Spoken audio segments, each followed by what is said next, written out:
Hi everyone, firstly thank you for tuning in and watching this video. I wanted to create this video about building a business around children because it's something that I see come up a lot, whether people are already in the industry and they don't know how to structure their time around children, or people who are looking into it wondering, can I make this work around children or working or whatever it might be. And the reason I wanted to do this video is because I feel like I've just got to the point where I've got it. I've got the structure right. But also, I feel that I can relate to a lot of people because I've been in a lot of different situations whilst in network marketing. So, as an example, when I first started building my network marketing business, I was working full time and my son was 6. So he was at the age where when I'd finished work, I would put him to bed in the evening and I could work then. I was then in a circumstance where I had my son and then I had my second child. I had partner support and I was working from home. Now I'm in the situation where I'm working from home, I'm single, so no partner support, and have a teenager and a toddler. So as you can imagine, hormones all over the place, children running everywhere, wanting different clubs and different activities and things like that. So I feel that I can relate to a lot of people who've got children and the circumstance that they might be in. Now, the very first thing that I think people should do when they look at building a business, or if you're already in the industry, is acceptance. And this is something that's taken me a very long time.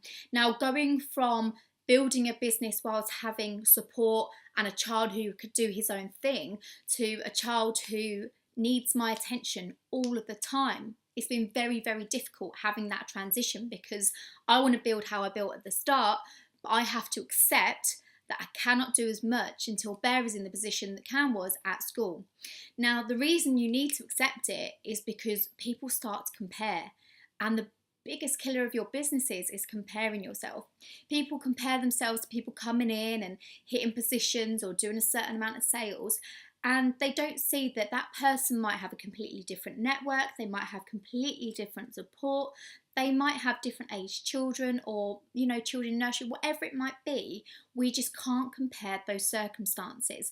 You have to accept the circumstance you are in and work with that.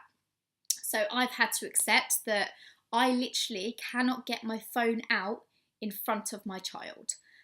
And I mean, he will literally take it and he will want to play with it. So obviously I don't want to have it out, so I don't want him to see it. So the very first thing I had to do is accept that I needed that structure in my life where I knew what I was doing all of the time and our week was structured. Now, what I do every single week is exactly the same. Like, my working hours are always the same so that my team have got used to when I'm around and when I'm not around. So as an example, I have 2.5 days where they are mine and Bear's days. Now, the reason that I do that is because if I compare now to 6 months ago, I was trying to work my business all of the time around everything, and I felt burnt out because I wanted to spend time with Bear, I wanted to do things on the business, but I ended up not doing either and juggling the both of them, and it just clashed and it didn't work. And I'm sure a lot of people can relate to that. They're trying to work where they're taking the kids out and doing things like that, and it's not fun and it makes you feel bad, makes you feel guilty. The same with partners. A lot of partners will complain that they don't have any time with their wife when they start a new business or a new venture, and this is why this is key, is blocking out that family time.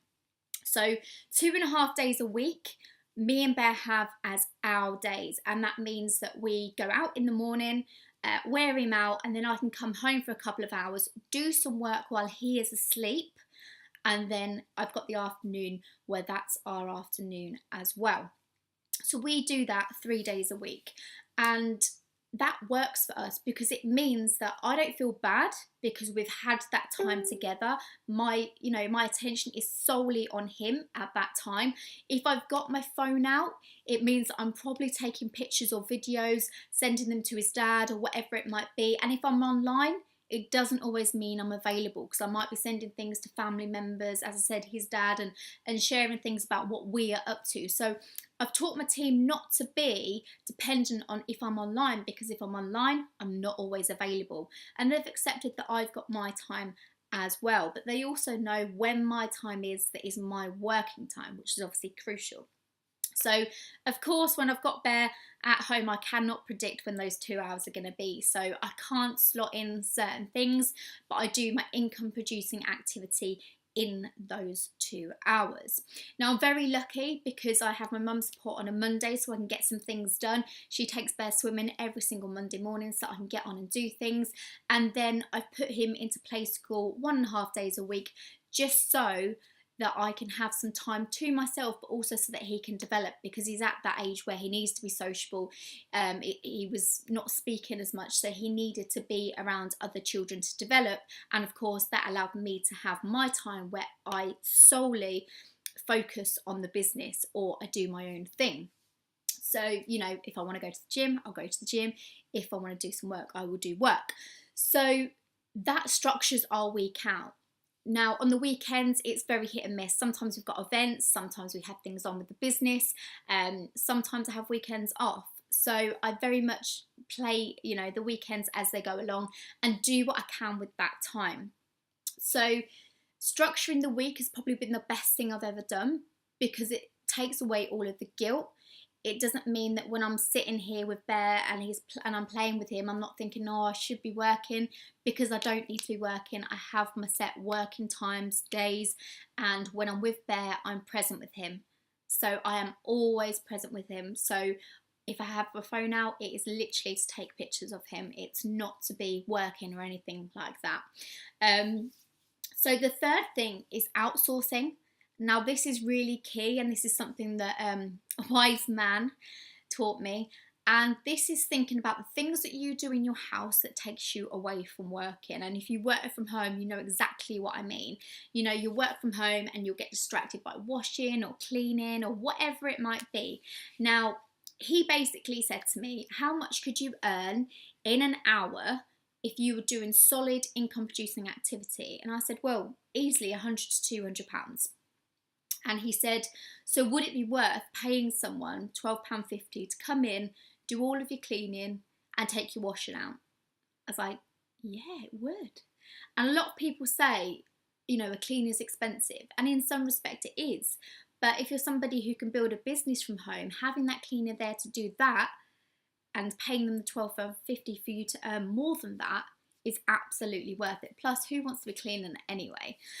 Also, things like the shopping. I could go off to Sainsbury's, Tesco's, wherever it might be, and spend hours going down the aisles buying stuff that I'm probably going to chuck out the next week, spending more money than I wanted to, and not actually get everything that I wanted. Or I could structure what I want to eat that week, buy it all online, have it delivered, which means, you know, it's going to cost £5 for someone to deliver it. It's going to give me 2 hours of my time back. So, you know, it could be £200 to £400 of my time back for paying a £5 for someone to deliver my food. So it's all things like that that you need to think about what you can do and outsource. So one of the biggest questions people ask is, how much time does it take to build a network marketing business? So what I would say is it takes a good 1 to 2 hours every single day of income producing activity. Now, if you're in network marketing, income producing activity is talking to people. It is talking to people about your business or your products. So, you know, whether you're working full time, you've got the kids, and it might be that once they're in bed at night that you can do that. Or if you're at home with them in their nap times or their quiet time where they're playing on their own, that's when you can do your work. Now, of course, when you first come into network marketing, you're going to have to be doing some learning. So that is going to take some extra hours, but you just have to, you know, put that in around the time that you've got. As I said, everyone has completely different circumstances. So never beat yourself up, compare yourself to anyone. You know, I've had to absolutely accept the position that I'm in and the time that I can put into building a business, so that I don't beat myself up and so that I'm productive in the time that I've got. So I hope that helps anyone who's obviously looking into coming into the industry and, you know, worrying whether they can fit it in around children, or anyone who's already in the industry and really struggles with structure and timing and when to do things. So I hope you have a lovely day and enjoy the sunshine. I'm going to be getting on with some work, and then I'm going to meet a friend at the swimming pool. So it's going to be a lovely afternoon here. Lots of love.